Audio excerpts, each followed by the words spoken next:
자, 안녕하세요, 여러분들. 한국사 2강을 시작하겠습니다. 자, 우리 한번 힘차게 달려보자고요. 자, 시작합니다.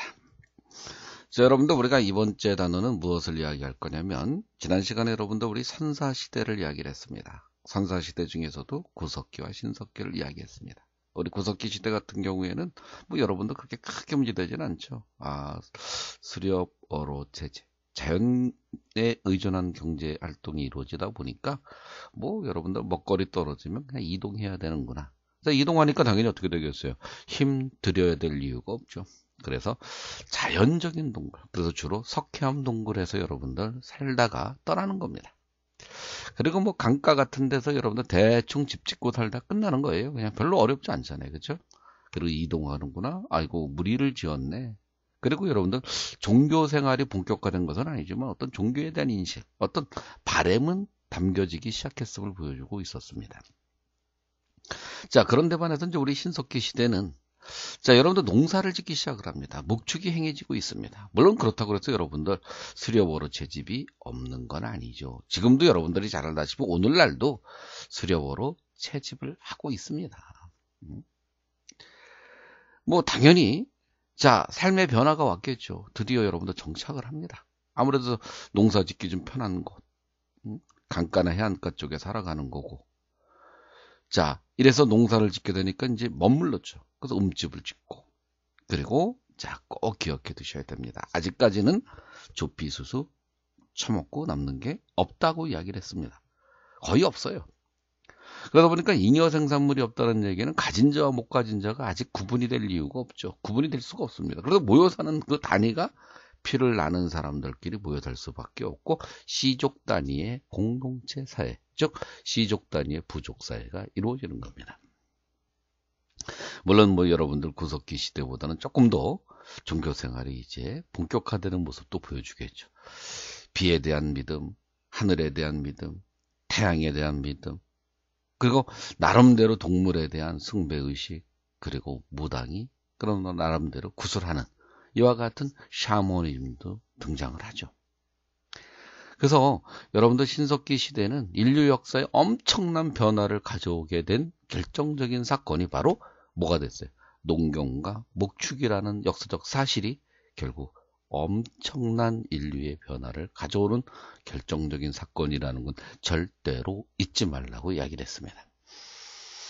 그러다 보니까 여러분들이 우리 빗살무늬 토기도 꼭 연관돼서 농경과 관련돼서 이해를 해야 된다고 제가 강조를 했습니다. 기억나시죠? 자, 그러면 이제 오늘은 여러분들 우리 청동기 시대 그리고 철기 시대를 한번 확인해 보기로 하죠. 자, 좋습니다. 청동기 시대 유적을 한번 보죠.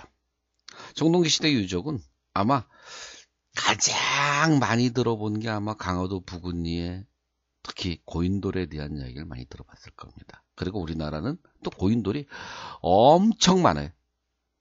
그래서 세계 문화 인류유산으로 지정이 될 만큼 큰 돌로 이루어진 문화, 우리 큰 돌로 이루어진 문화를 한자어로 뭐냐면 거성문화다 이렇게 이야기를 합니다. 자, 이 거성문화를 대표하는 여러분들 이 고인돌, 또 이 고인돌 하면 또 강화도를 빼어놓을 수 없죠. 여러분들 강화도 부근리 가보면 여러분들 이와 같은 고인들, 이런 고인돌이 있죠. 자, 여러분들 이 고인돌은 어떤 것을 의미할까요? 청동기 시대에 한번 생각을 해보세요. 자, 여기 누워있는 사람, 여기 누워있는 사람이 이제 무덤의 주인공이 되겠죠. 이 사람 어떤 사람일까 한번 생각을 해보세요. 자기 무덤 만들려고 이게 조금 먼 산, 뭐 강화도 같은 경우는 가까이에서는 뭐 고려산 같은 데서 이제 끌고 왔겠죠, 이렇게. 이런 큰 돌을 갖다 끌고 올 때 이 노동력을 생각을 해보세요. 뭐 지금 요즘 같은 세상이야 뭐 여러분들 좀 뭐 큰 돌, 포크레인으로 캐고 그리고 뭐 심한 경우에는 이제 물론 뭐 아주 대형 헬리콥터가 이렇게 들고 갈 수도 있지만 이때는 사람이 다 뭐합니까? 끌고 온다고 생각을 해보세요. 수천 명의 노동력 또는 수백 명의 노동력이 필요했을 겁니다. 그러면 여기에 누워있는 이 분 보통 사람이 아니라는 거죠. 자기 무덤 만들려고 수천 명, 수백 명의 노동력을 동원시킨다? 이게 아마도 그냥 평범한 사람은 아닐 겁니다. 아마 우리같이 평범한 사람들이 죽는다? 그러면 기껏해야 무덤 만드는데 필요한 노동력? 아이고, 참, 뭐 한 대여섯 명? 이 대여섯 명밖에 안 돼요. 그런데 이 사람은 지금 수천, 수백 명의 노동력을 동원시켰어. 그래서 우리는, 어떤 지배자의 무덤. 따라서 청동기 시대는 이 고인돌 하나만 갖고도 이미 계급이 분화됐음을 확인할 수 있다는 사실입니다. 좀 지배층이 있었던 얘기죠. 그 다음에 또 하나의 유적이 이제 여주의 여기 흔암리라는 유적입니다. 여주 흔암리라고 하는 요 유적을 보면 바로 이 사진이 여주 흔암리의 그런 하나의 유적 사진이에요. 근데 이 여주의 흔암리 유적에서는 아주 중요한 게 하나가 뭐냐면 바로 민무늬 토기에 벼씨 자국이 찍혀 있는 토기가 발견이 됐습니다. 이건 좀 중요하죠. 왜? 이 시대에 벼를 재배했구나. 아니면 우연하게 그냥 야생벼가 이렇게 민무늬 토기에 찍혀 있을 수도 있겠지만 그것보다는 아마 농사를 짓고 있지 않았을까. 벼를 재배했다는 것을 의미하지 않을까. 자, 이 벼를 재배했다는 건 전 시대와 엄청난 그런 사회적 변화를 가져왔을 겁니다. 경제적 변화도 가져오겠죠. 여러분들 우리 단위 면적당 생산량이 좀 많기로 유명한 작물이 벼농사고 또 칼로리도 높잖아요. 영양가도. 그럼 당연히 여러분들 먹거리가 어느 정도 해결이 되면 당연히 어떤 현상이 나타나요? 그렇죠. 일단은 여러분들 이렇게 건강해질 거고 그 다음에 또 애도 많이 날 거고 인구도 막 늘어났을 거고 그죠? 그래서 여러분들 어떤 면에서 이 신석기 시대에 비해서 청동기 시대는 인구가 상당히 폭발하는 현상이 있었을 거예요. 그죠? 자, 그 다음에 여러분들 여기 이제 뭐 부여의 송곡리 유적 같은 것도 있고 그 다음에 이제 창원에 이런 하나 유적도 있습니다만은 일단 또 의주에 요 미송리라는 토기가 발견된 요 부분도 또 우리가 좀 신경을 좀 바짝 쓰셔야 돼요. 특히 한국사 인증션 같은 데서 아주 잘 나오는 문제죠. 여러분도 고조선의 세력 범위를 이야기할 때 우리는 대체로 세 가지의 유적과 유물을 이야기를 합니다. 자, 여기 다 나와 있습니다. 자, 이와 같은 북방식 고인돌, 결국 탁자식 고인돌이라고 이야기하는 이 고인돌. 그리고 두 번째는 요 의주 미송리식 토기. 의주 미송리식 토기는 왜 중요하냐면 의주 미송리식 토기가 일제시대 때 이렇게 발견이 됐는데 미송리라는 마을에서 처음 발견됐습니다. 그래서 미송리식 토기예요. 그런데 공교롭게도 이쪽으로 이렇게 발견이 되고 있어요. 이렇게 범위가. 근데 그게 그 범위가 바로 오늘날의 뭐가 비슷하냐면 학자들이 여기가 고조선의 세력 범위야 라고 하는 그런 지역 안에서 발견이 되는 겁니다. 그리고 또 하나 이렇게 비파형 동검까지 이야기를 해서 이렇게 세 가지 유적과 유물이 겹쳐서 발견되는 지역이 고조선의 세력 범위다 이렇게 이제 추정을 하고 있는 거예요. 그래서 미송리식 토기 같은 경우는 한국사 인증시험 같은 경우 또는 수능에서 자주 출제되니까 조금 신경을 바짝 써 두셔야 돼요. 됐죠? 좋습니다. 그 다음에 이제 여러분들 비파형 동검, 거친 무늬, 거울. 자, 아마 딱 생각이 들었을 거예요. 이렇게 동검을 만들었구나. 근데 우리가 이런 비파형 동검도 한번 눈여겨볼 부분이 있다면 여기입니다. 이 부분. 자, 우리가 이제 이게 학자들이 봤을 때는 이게 사람을 푹 찔른다고 생각해 보세요. 동검으로. 뭔가 이게 살상용 무기라기 보기에는 조금 문제가 있죠. 왜냐면 딱 찌르면 뭔가 튀어나왔기 때문에 잘 안 들어가 이게. 응? 그래서 이제 학자들이 생각할 때는 이거 어떤 살상용이라기보다는 과시용이 아니냐. 나는 청동기를 사용하는 우수한 민족이야. 나는 보통 사람이 아니야. 난 선택받은 사람이야. 일종의 선민의식에 보여주는 어떤 과시용의 그런 무기가 아닐까 이렇게 보고 있습니다. 그래도 여러분들 또 이렇게 돌칼하고 또 비교를 해보면 또 금방 또 이 사회가 어떤 사회라는 걸 대충 추론할 수 있어요. 그거 보시면 이렇잖아요. 인간이 우수한 금속인 청동기를 만났습니다. 먹고 사는 게 힘들었다고 한다면 당연히 청동 칼로 만들어서 벼이삭을 잘랐으면 얼마나 좋았겠어요. 그런데 인간은 자 이렇게 청동기로는 무기를 만들고 있고 그 다음에 농기구로 뭘 만들고 있어요? 돌로 칼을 만들고 있습니다. 반달돌 칼이에요. 자, 이것은 여러분들 두 가지를 의미한다고 볼 수 있죠. 이 하나는 청동기라는 사회가 전쟁이 활발했음을 보여주는 모습과 그리고 또 하나는 청동기는 희귀한 그런 하나의 재료였다는 사실을 알려주는 거죠. 청동기가 보편적으로 사용됐다면 보편적으로 사용되는 도구였다면 뭐 여러분들 당연히 어떻게 됐겠어요? 청동기로 결국 농기구도 만들었을 겁니다. 물론 지금도 청동은 여러분들 희귀한 금속. 왜? 비싸잖아요. 그래서 제가 여러분들한테 가끔씩 물어봅니다. 야, 동파이가 비싸냐 아니면 철파이프, 철로 만든 파이프가 비싸냐? 그럼 대부분 학생들 철이 비싸요. 그런데 에이, 동파이프가 훨씬 비쌉니다.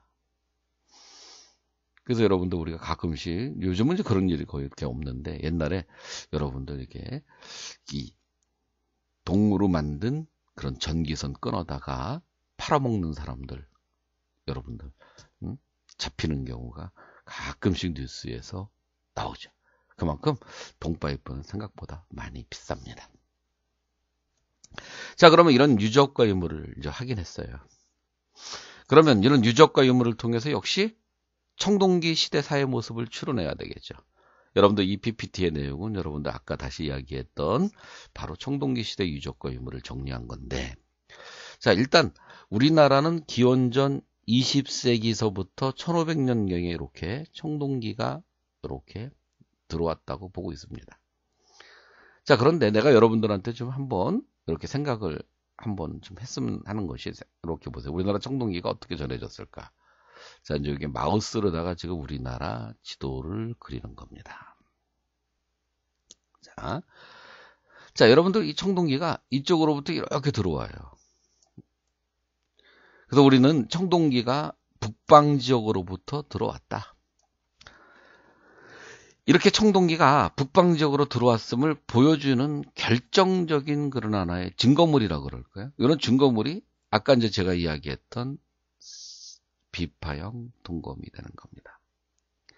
자, 여러분들 비파라고 하는 동검은 바로 비파라는 몽골 지방 또는 화북 지방 이 초원 지역에서 중국인들이 켜는 악기, 그 악기처럼 생겼다 그래서 비파라는 그런 형태를 닮았다 그래서 비파형 동검이에요. 우리나라 고유 전통 악기가 아니죠. 이래서 이렇게 비파형 동검은 북방계통의 모습을 확인할 수 있는 거구나. 그리고 이제 거친 무늬 거울입니다. 그런데 이런 하나의 청동기가 이제 한반도 남부죠. 이쪽까지 이제 이렇게 역시 이제 전해지겠죠. 근데 이때 당시의 청동기는 아주 고급 기술이에요. 다른 세력, 다른 부족, 다른 세력들에게 쉽게 고급 기술을 여러분들 전수해 주겠어요? 아니겠죠.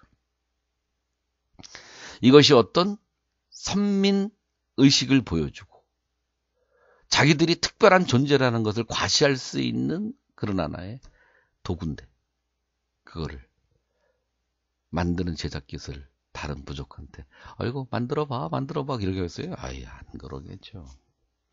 그러다 보니까 우리가 이제 여러분들 이렇게 BC 20세기에 들어와서 북만주에는 15세기경에 이제 이렇게 번성을 했고, 그럼 한반도 남부까지로 가면 이 남부까지는 언제냐? BC 4세기쯤이라고 보고 있는 겁니다. 이렇게 BC 4세기예요. 그러면 우리나라에 청동기가 보급되는데 한반도 남부까지 들어오는데 몇 년이 걸렸어요? 자그마치 1600년이 걸리는 겁니다. 그러면 처음에야 북쪽의 영향을 받은 문화라고 하지만 시간이 지나면 당연히 어떻게 되겠어요? 바로 자체적인 기술이 발전하지 않겠어요? 응? 그래서 여러분들 이 한반도 남부지방은 윗지방과 다른 이런 하나의 유물들이 발견되는 겁니다. 그 유물이 여러분들 세영동검이라고 불리우는 거죠. 자, 세형동검입니다. 그런데 이 세형동검이라고 하는 이 청동검은 다른 나라에서 발견되는, 우리 한반도 남부지방에서 주로 발견이 되는 거예요. 그리고 그런 세형동검을 자체적으로 제작했음을 보여주는 거푸집이 발견이 됐어요. 그래서 우리는 확인할 수 있죠. 아, 이 세형동검은 이 청동기 거와 북쪽과 전혀 달라. 우리만이 나타나는 문화야. 그래서 뭐라고 부르겠어요? 청동기의 독자적인 모습을 알 수 있다. 이렇게 이야기를 하는 겁니다. 물론 여러분도 철기 시대에 이렇게 조심해야 될, 미리 여기서 할까요? 사실 우리가 이제 이렇게 세형동검상으로 보면 청동기로 만든 거지만 BC 5세기경에 우리나라에 자, 철기라는 새로운 금속이 막 이렇게 들어와요. 이게 들어옵니다. 그러면 철기가 이렇게 사용되기 시작하면 농기구도 만들고 무기도 만들면 또 어떤 현상이 나타나겠어요? 청동기는 철기랑 맞짱 떠갖고 뭐 이길 수 있는 게 아니잖아요. 훨씬 철기가 단단하잖아요. 그 철기를 사용하겠죠? 그러면 청동기가 그냥 한 방에 사라져요? 그러진 않죠. 또 다른 용도로 쓰여졌을 거 아니에요. 아, 점차 의식을 거행하는 도구로 사용됐을 겁니다. 그래서 우리는 철기가 우리나라 쪽으로 들어오면 청동기는 이제 의식을 사용되는 도구로 변화되더라. 그래서 의기화가 나타난다. 이런 말을 쓰는 거예요. 아, 지금도 우리가 여러분들 청동칼을 쓰고 있잖아요. 여러분들 군대 가보면 사열할 때 보면 지휘관이 여러분들 청동칼 휘두르면서 받들아 총 막 이런 식으로 이야기를 하잖아요. 자, 그래서 우리는 여러분들 이렇게 청동기가 의기화될 뿐만 아니라 청동기가 우리나라에서 이렇게 북쪽으로 이렇게 들어와서 막 사용되고 한반도 남쪽으로 내려가기 전까지 한반도 남쪽에서는 아직도 무슨 동검이 사용되고 있어요? 세형동검, 거푸집을 통해서 제작을 하고 있습니다. 그래서 우리는 세형동검은 청동기 시대 유물이 아니라 바로 무슨 시대 유물이라고 그래요? 철기 시대 유물이다. 이렇게 이야기를 하는 겁니다. 자, 철기 시대 유물 꼭 조심하셔야 돼요. 아주 그지 같죠? 차라리 세형동검, 거푸집, 그리고 잔머니 거울을 통해서 청동기 문화의 독자성을 출제하는 문제는 일반적으로 많이 내는 문제니까 상관없지만 가끔씩 수능이라든가 한국사 인증시험에서 아이고 세형동검 이렇게 딱 묻는 것도 아니고 철기 시대의 유물을 딱 이야기하면서 거기다가 선택지 하나다가 딱 세형동검을 꽂아놨을 때 아이고 당혹스럽죠. 청동기인가? 아니면 철기인가? 막 이런 식으로 왔다리 갔다리 하면서 오답을 이렇게 끌어내려고 하는 아주 좋은 문제가 아니에요. 그래도 뭐 어쨌든 뭐 이렇게 성적 차이를 들려면 살짝 낼 수도 있죠. 자, 조심하시기 바랍니다. 그러면 여러분들 이와 같은 청동기 시대 이런 고인돌, 돌널무덤, 자 이런 무덤들이 있고, 그리고 집도 예전의 집하고 좀 다르게 우리 신석기 시대는 약간 띄엄띄엄이지만 청동기 시대 음집들은 약간 이게 많이 붙어 있어요. 여러분들 이렇게 이 주거지를 이렇게 발굴하다 보면 이런 식으로 음집들이 있고, 이제 음집에 이게 이제 음집 터야 여기 하나씩. 자, 이런 식으로 집들이 이렇게 있는 거예요. 이렇게 집들이 여기 하나 집, 요 집, 요 집 이렇게. 그 다음에 이런 집들이 이렇게 주로 어떻게 보면 아까 이렇게 보면 산이 주로 이렇게 뒤에 있어요. 그래서 이제 배산이라고 그러죠. 가까이에 또 물이 이렇게 흘러요. 이렇게 물이. 그래서 등 뒤에 산이 있고 가까이 물이 있다. 그래서 배산임수 구조를 취하고 있다. 이런 말을 씁니다. 그런데 저는 특이하게도 두 가지에 좀 관심을 가져야 된다고 생각하는데, 이런 집터 주변에 이렇게 해구라고 그래서 웅덩이가 파져 있어요. 이렇게 마을 주변에 웅덩이를 왜 팠겠어요? 응? 웅덩이 주변을 왜 팠겠어요? 물을 채워놨습니다. 이렇게 물을 채워놨어요. 물론 뭐 여러분도 우리가 얘기하는 뭐 멧돼지라든가 아니면 뭐 호랑이라든가 이런 동물들이 들어오지 못하게 하려고 하는 의도도 있었겠지만, 다분히 어떤 또 다른 세력이 쳐들어올 때, 이렇게 쳐들어올 때 이 쳐들어오는 것을 막으려는 의도가 있었던 거 아니냐. 한마디로 전쟁이 활발하게 전개된 거 아니냐. 그리고 집단적인 취락이 이루어졌다는 건 이게 모여 살 수밖에 없는 이유. 솔직히 여러분들 전쟁이 없고 평화로운 그런 시대라고 하면 띄엄띄엄 살아도, 그리고 일할 때만 모여도 아무런 문제가 없었겠지만, 지금 여러분들 모여 살았다는 이유는 유사시를 어떤 대비하려고 하는 의도가 있는 거 아니냐. 그리고 청동기 시대 유적들을 이렇게 보면 또 특이한 점이, 이게 불탄, 쉽게 말하면 집에 불이 난 흔적이 있는 그런 유적들이 되게 많아요. 그것은 인간들이 여러분들 전쟁하고 못된 짓이 마지막에 뭐 하는 겁니다. 불을 확 질러버리는 거죠. 그렇죠? 이런 거 보면 전쟁이 상당히 좀 활발한 거 아니냐, 이렇게 추론할 수도 있는 겁니다. 그 다음에 아까 이야기한 것처럼 간석기로 만들어진 농기구, 아주 특이하죠, 이게. 그 다음에 청동기로 만들어진 비파형 동검, 그 다음에 민무늬 토기, 미송리식 토기입니다. 자, 그러면 이런 유적과 유물을 우리가 확인했습니다. 그러면 대충 어떤 생활이 이루어졌을 것인가라는 게 그려지겠죠. 자, 일단 주거 생활의 변화 중에 여러분들 가장 큰 거는 바로 여러분들 배산임수 구조의 취락이 형성됐다. 그리고 집들이 점차 이렇게 지상 가옥화되기 시작했다.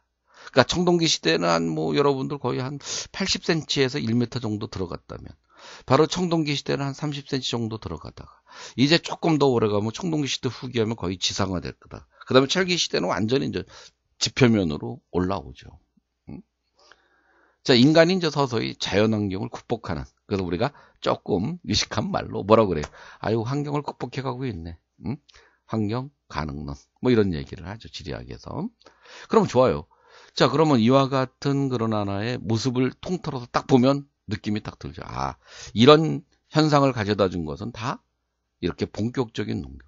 기존의 조뿐만 아니라 보리 심고 콩 심고 그 다음에 벼농사가 이루어지면서, 자, 먹고 살기가 먼저 좋아졌어요.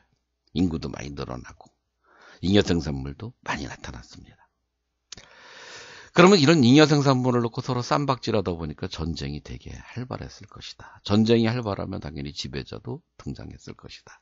그래서 지배자가 있었음을 보여주는 게 고인돌이다, 이렇게 추정할 수 있고, 그리고 전쟁이 활발했음을 보여주는 게 어떤 취락의 모습이라든가, 그 다음에 이 청동기라고 하는 이런 아주 중요한 소재를 만났음에도 불구하고 인간은 무기를 먼저 만들었다는 부분, 그만큼 전쟁의 비중이 높다는 거죠.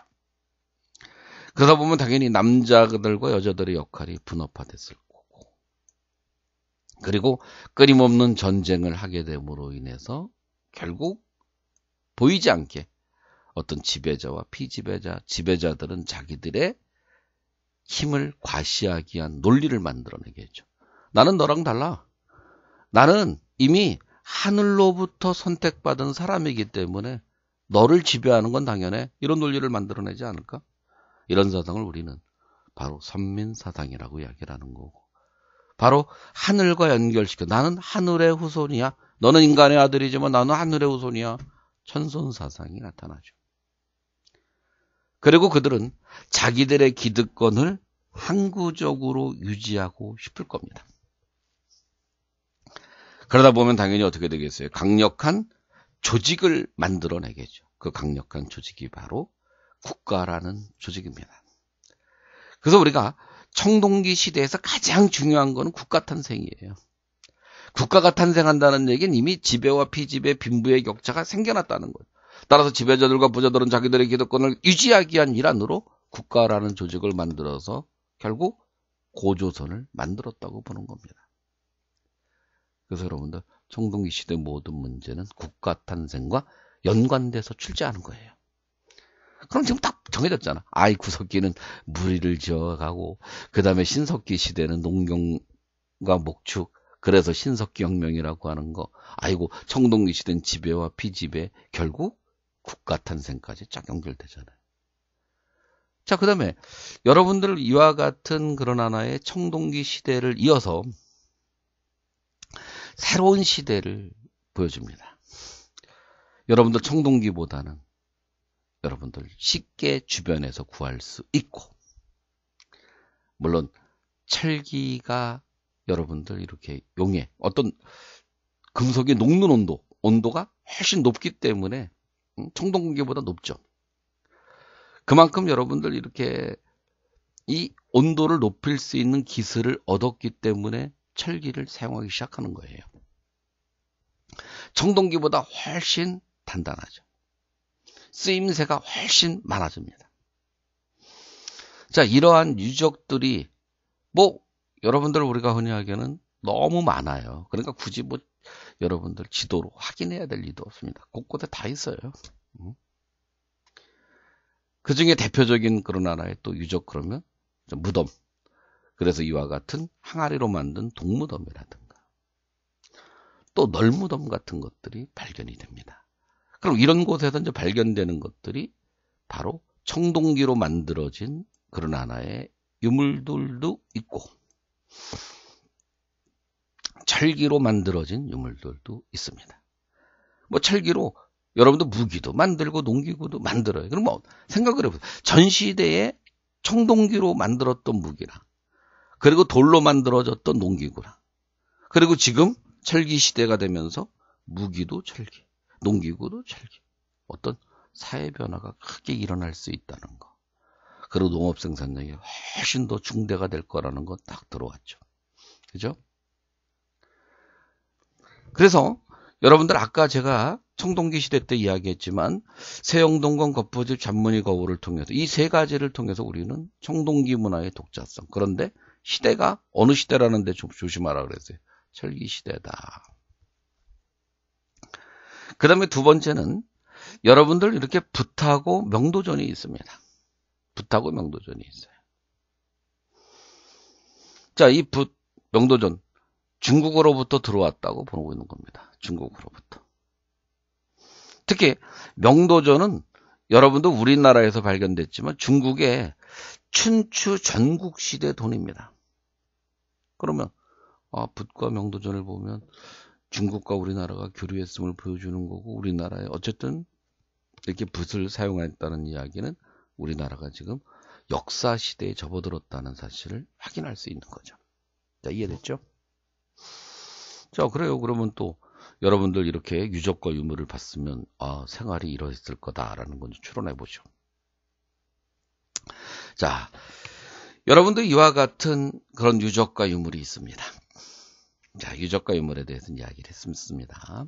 그래서 이제 시험에서 자주 나온 거 다시 한번 확인하면 이거 참 많이 낸다 그랬죠. 그 다음에 또 하나 이렇게 중국과 교류 이런 사실을 많이 낸다 그랬죠. 그런데 이제 아까 말했죠.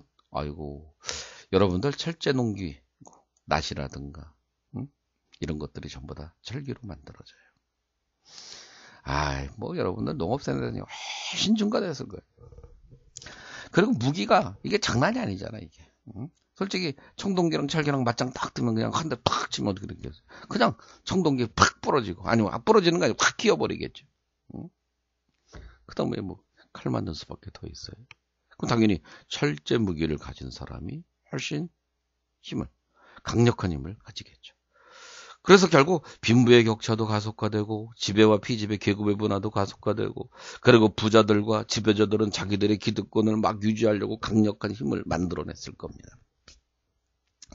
그래서 여러분들 국가가 훨씬 탄생 속도가 또 그 국가에 탄생하는 나라들이 훨씬 많았겠죠. 그래서 우리는 그런 나라들을 일컬어서 부여, 고구려, 옥조, 동해, 사만 10명 여러 나라들이다 이렇게 이야기할 수 있는 겁니다. 그러니까 청동기 문화를 통해서는 고조선이, 철기 문화를 통해서는 여러 나라들이 탄생했구나라는 거 알면 되는 거예요. 그러면 여러분들 우리가 다음 시간에는 뭘 배워야 되겠습니까? 그렇죠. 여러분들 청동기 문화를 배경으로 해서 만들어진 고조선은 어떤 모습을 가지고 있고 철기 문화를 통해서 만들어진 여러 나라들은 어떤 모습을 가지고 있는지를 확인하면 또 한 단원이 좀 작은 단원이지만 작은 소단원이 또 끝나는 겁니다. 그러면 또 어디로 싹 넘어가면 돼요. 그렇죠. 3국으로 넘어가면 되는 거잖아요. 그래요. 여러분들 우리가 이제 두 번째 강의는 아무래도 이제 강의하는 사람도 좀 편하고 이제 편해졌죠. 그리고 또 여러분들 듣는 사람도 이제 조금 익숙해질 수 있었다고 볼 수 있을 겁니다. 물론 아무래도 서로의 노력은 끊임없이 요구될 수밖에 없는 점, 서로 이해를 하면서 수업을 하고 듣고 합시다. 자, 이것으로서 여러분들 두 번째 강의를 마치기로 하겠습니다. 대단히 감사합니다.